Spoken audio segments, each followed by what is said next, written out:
السلام علیکم۔ آج کی کہانی ایک بہن نے ہم سے پشاور سے شیئر کی ہے۔ آئیے انہی کی زبانی سنتے ہیں۔ میرے ہسبینڈ آرمی میں میجر ہیں اور ہمارے ہر 2 سال میں تبادلے ہوتے رہتے ہیں۔ یہ اس وقت کی بات ہے جب میرے ہسبینڈ کی پوسٹنگ پنو عاقل ہوئی۔ ہماری شادی کو تھوڑا ہی عرصہ گزرا تھا اور ہم لوگوں کو یہاں پہ جلد ہی گھر مل گیا تھا۔ ہم نے شفٹنگ کے بعد آہستہ آہستہ گھر سیٹ کرنا شروع کیا۔ میرے ہسبینڈ تو زیادہ تر اپنے کام میں ہی مصروف رہتے تھے، تو گھر سیٹ کرنا، شفٹنگ میں سب کام کرنا یہ میری ہی ذمہ داری تھی۔ میرے پاس نوکر وغیرہ تھے، مگر مجھے اپنے گھر کے کام کرنا خود ہی زیادہ اچھا لگتا تھا، تو میں صبح سے شام تک اپنے گھر کو سیٹ کرنے میں لگی رہتی تھی۔ ہمیں شفٹ ہوئے 2 ہفتے گزر چکے تھے۔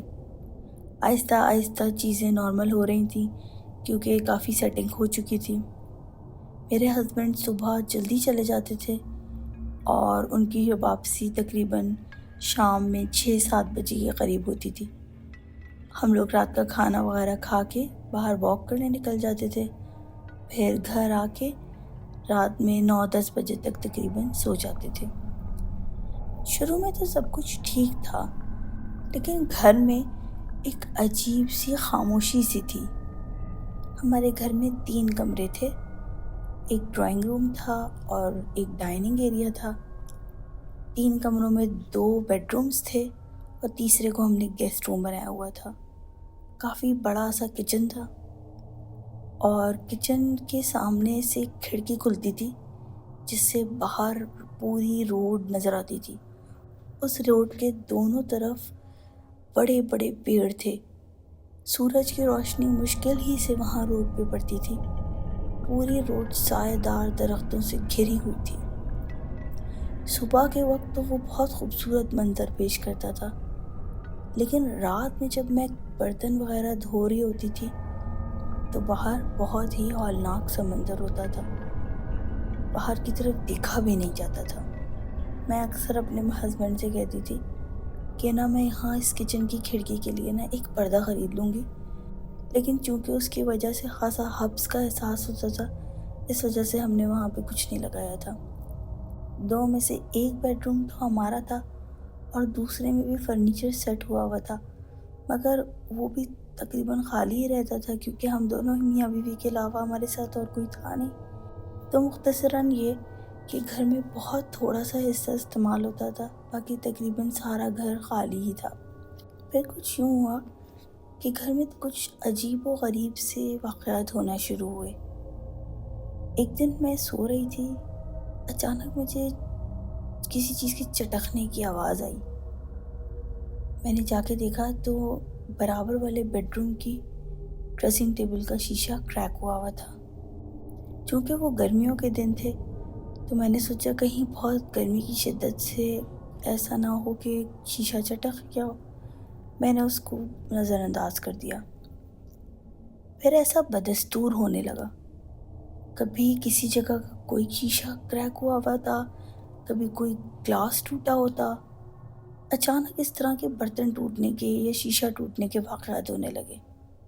پھر میں نے محسوس کیا کہ ہمارا کھانا سڑ جاتا ہے۔ جب بھی میں کھانا بنا کے رکھتی، ابھی 3-4 گھنٹے گزرے ہوتے تھے کہ کھانا سڑ جاتا تھا، اور نہ صرف سڑتا تھا، انتہائی سخت قسم کی اس میں سے بدبو آنا شروع ہو جاتی تھی۔ میرے ہسبینڈ مجھے بہت ڈانٹتے کہ تم کتنا کھانا ضائع کرتی ہو، مگر مجھے سمجھ میں نہیں آتا تھا کہ میں نے ابھی تازہ بنایا ہے اور یہ کیسے 3-4 گھنٹے میں خراب ہو جاتا ہے۔ میں نے بہرحال اسے فریج میں رکھنا شروع کر دیا تھا، لیکن پھر بھی کچھ خاص فرق نہیں پڑا تھا۔ اگر تازہ پکا ہو تو فوراً صحیح رہتا تھا، ورنہ بہت جلدی سڑ جاتا تھا۔ اور ہاں، ایک اور بہت عجیب سی چیز ہوتی تھی، جب میں سو کے صبح اٹھتی میرے بیڈ روم کے دروازے پہ پوری لکیر کی طرح کالے رنگ کی گندی سی مٹی پڑی ہوتی تھی۔ میں روز صفائی کرتی تھی اور روزانہ وہاں مٹی پڑی ہوتی تھی، اور نہ صرف میرے بیڈ روم میں بلکہ ہر کمرے میں۔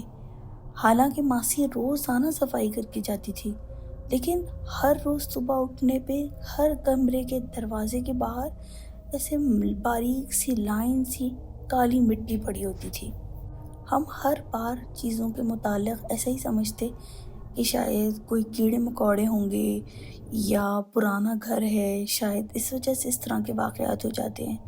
اور کھانا خراب ہونے کو میں سوچتی تھی کیا معلوم سخت گرمی کی وجہ سے بار بار خراب ہو جاتا ہو، مگر میں نے کبھی اور کسی بات کی طرف توجہ نہیں دی۔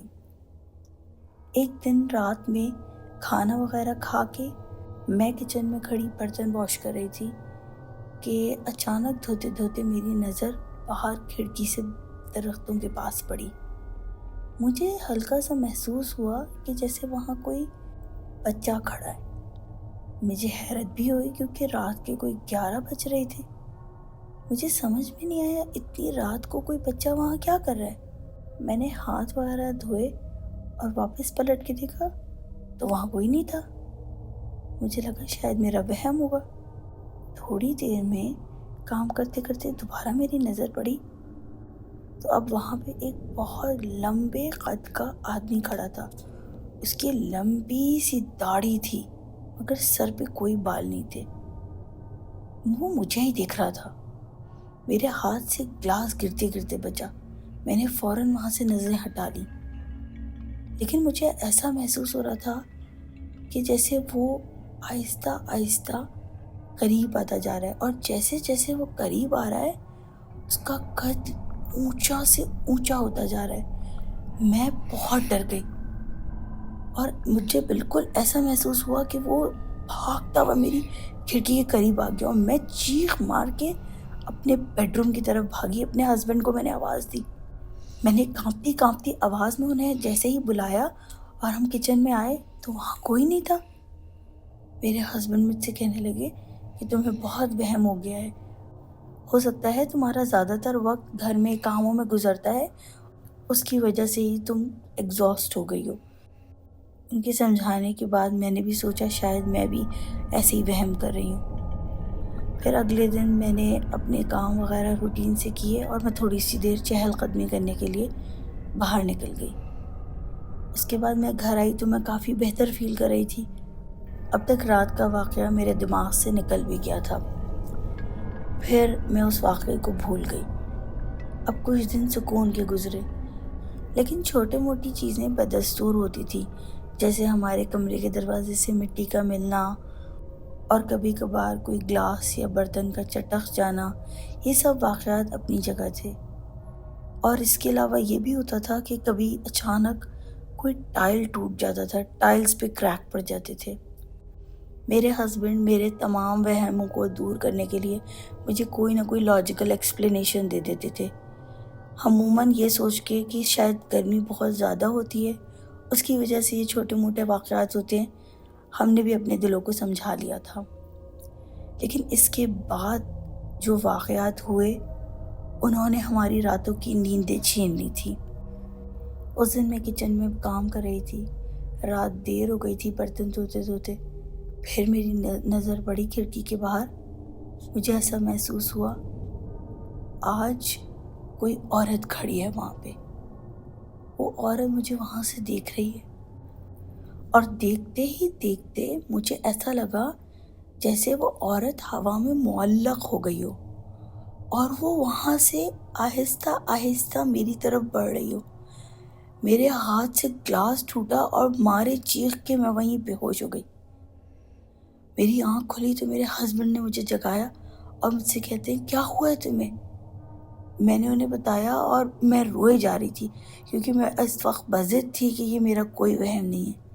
میرے ہسبینڈ نے مجھے بڑی مشکل سے سمجھا بجھا کے لا کے بستر پہ لٹایا اور کوئی نیند کی دوا دی۔ میں سو گئی۔ رات کے کوئی 2-3 بجے ہوں گے، میری آنکھ کھلی تو میں اپنے بستر پہ لیٹی تھی۔ میرے ہسبینڈ برابر میں سو رہے تھے۔ میں نے چادر منہ پہ لی ہوئی تھی کیونکہ کمرے میں اے سی چل رہا تھا، لیکن مجھے کچھ ایسا محسوس ہوا جیسے کمرے میں خوب اندھیرا ہونے کے باوجود بہت ساری روشنیاں جل رہی ہوں، اور مجھے ہلکے ہلکے کچھ آوازیں آنا شروع ہوئیں۔ مجھے پوری طریقے سے ہوش تھا، لیکن میرے ہاتھ ٹائٹ سے بندھے ہوئے تھے اور میں نے اپنی آنکھیں بالکل سختی سے بھینچی ہوئی تھیں، اور میں تیزی سے اپنے دانت پیس رہی تھی کہ کہیں میری کوئی سانس، کوئی آواز منہ سے باہر نہ نکل جائے۔ مجھے ایسا محسوس ہوا جیسے میرے کمرے میں دروازے سے کوئی داخل ہوا ہے، اور داخل ہو کے وہ آہستہ سے میرے سرانے آ کے کھڑا ہو گیا۔ محسوس ہوتا تھا جیسے کوئی چھوٹا سا بچہ ہے جو میرے سرانے کھڑا ہے، اور اس نے میری چادر سختی سے پکڑی ہوئی ہے، اور اس سختی سے اس نے میری چادر پکڑی ہوئی ہے کہ جیسے وہ مجھے منع کرنا چاہ رہا ہو کہ اپنی چادر نہ اتارنا۔ اور باقاعدہ مجھے محسوس ہوا کہ جیسے میری چادر کے اوپر کوئی بڑی سی مخلوق، کوئی بڑا سا سایہ ہے جو میرے سر پہ ہوا میں معلق ہے۔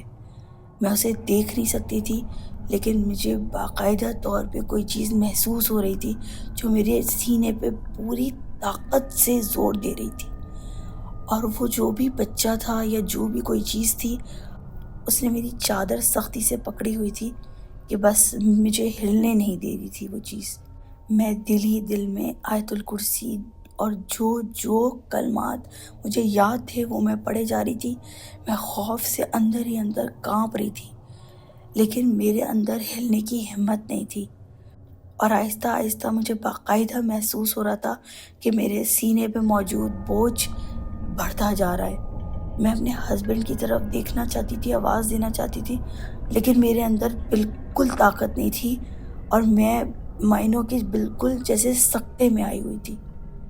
آہستہ آہستہ مجھے لگا کہ میری گرفت ہلکے ہلکے جان پکڑنا شروع ہوئی ہے، اور مجھے اپنے سینے پہ سے بوجھ ہلکا ہوتا ہوا محسوس ہوا، اور مجھے باقاعدہ محسوس ہو رہا تھا کہ کمرے میں اس بچے اور اس عجیب سی جو کالی سی سائے جیسی مخلوق ہے، اس کے علاوہ اور بھی بہت سے لوگ ہیں کمرے میں۔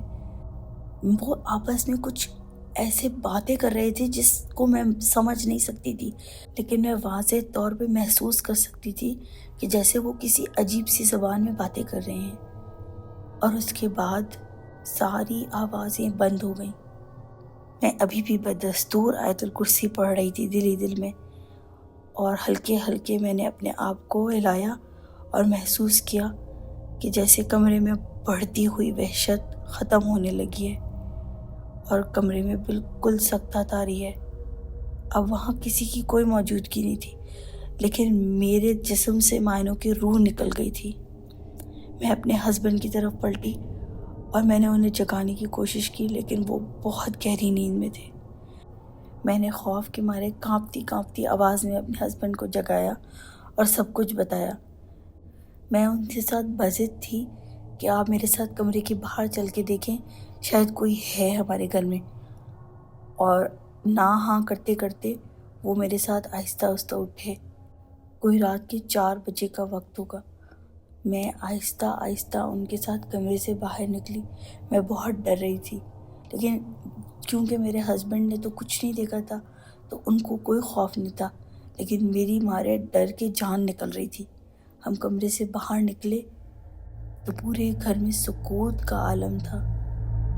ابھی ہم نے ڈرائنگ روم میں قدم رکھا ہی ہوگا کہ ہمیں لگا کہ تیزی سے کوئی بچہ بھاگتا ہوا گیا ہے۔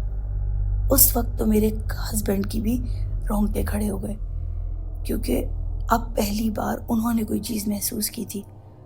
ہم نے پورے گھر میں چھان مارا، لیکن ہمیں کوئی نظر نہیں آیا۔ ہم واپس اپنے کمرے میں آ گئے۔ بڑی ہی مشکل سے ہماری وہ رات گزری۔ اگلی صبح ہم نے مسجد سے مولوی صاحب کو بلوایا اور گھر میں دم درود وغیرہ کروایا۔ اس کے بعد کچھ دنوں تک کافی سکون رہا، لیکن پھر ایک دن حد ہو گئی۔ وہ جمعے کا دن تھا۔ میرے ہسبینڈ جب آفس سے واپس آئے تو ہم نے باہر ڈنر کا پلان کیا۔ ہم لوگ شاپنگ وغیرہ کر کے باہر ہی سے ڈنر کر کے واپس گھر آئے۔ آتے آتے ہمیں تقریباً 11 بج گئے۔ ہم تھکے ہوئے تھے تو جلدی سو گئے۔ تقریباً رات کے 3 بجے ہوں گے کہ اچانک کسی عورت کے زوردار طریقے سے چیخنے کی آواز آئی۔ یہ آواز ہمارے برابر والے کمرے سے آئی تھی۔ ہم دونوں بالکل سناٹے میں آ گئے۔ ابھی ہم سنبھل نہیں پائے ہوں گے کہ پھر سے وہ چیخوں کا سلسلہ شروع ہو گیا۔ وہ چیخاں پکار کوئی عورت کے رونے کی آہو بگا کی کوئی آواز تھی۔ ہم دونوں بری طرح سے کانپ رہے تھے۔ ہمیں سمجھ نہیں آ رہا تھا کہ یہ کس قسم کی آوازیں ہیں۔ ہم دونوں دل ہی دل میں تلاوت کر رہے تھے، لیکن ہم نے ہمت پکڑی اور آہستہ آہستہ کمرے سے باہر نکلے۔ وہ آواز یقیناً ہمارے برابر والے کمرے ہی سے آ رہی تھی۔ ہم نے آہستہ سے جیسے ہی اس کمرے کا دروازہ کھولا، وہ آواز بند ہو گئی، اور آپ یقین نہیں کریں گے، ہم نے اپنی آنکھوں سے دیکھا کہ جیسے کوئی عورت کا سایہ ہو جو کمرے کی کھڑکی سے باہر کی طرف گر گیا ہو، اور پھر کوئی آواز نہیں، بالکل سناٹا۔ میں تو مارے خوف کے اسی وقت بے ہوش ہو گئی، اور جب مجھے صبح ہوش آیا تو میں ہاسپٹل میں تھی اور میرے ہسبینڈ میرے سرانے موجود تھے۔ میں نے روتے روتے اپنے ہسبینڈ سے کہا میں اب اس گھر میں دوبارہ کبھی نہیں جا سکتی۔ میرے ہسبینڈ نے بھی جیسے تیسے کر کے بہت ریکویسٹ کر کے ہمارے لیے میس کا بندوبست کروایا، اور اس کے بعد میں تھوڑے سے عرصے کے لیے اپنی امی کے پاس آ گئی۔ وہاں پہ میرے ہسبینڈ نے اپلیکیشن وغیرہ دی اور جیسے تیسے کر کے دوسرے گھر کا بندوبست کیا۔ وہ گھر ادھر سے کافی دور تھا، لیکن بہرحال ہم لوگوں نے اپنا سامان وغیرہ وہاں سیٹل کیا، اور یہاں آنے کے بعد ہماری زندگی نارمل پہ آ گئی۔ اس پرانے گھر کے خوفناک واقعات کا اور ان سب چیزوں کا میرے دماغ پہ بہت گہرا اثر ہوا تھا۔ بہت مہینوں کے بعد جا کے میں مینٹلی سٹیبل ہوئی، اور اس کے بعد میری ادھر ادھر تھوڑی دوستیاں ہوئیں۔ پھر مجھے کچھ لوگوں سے پتہ چلا کہ وہاں پہ ایک عورت نے خودکشی کر لی تھی۔ اس کی وجہ سے ہی وہ جگہ تب سے بند تھی۔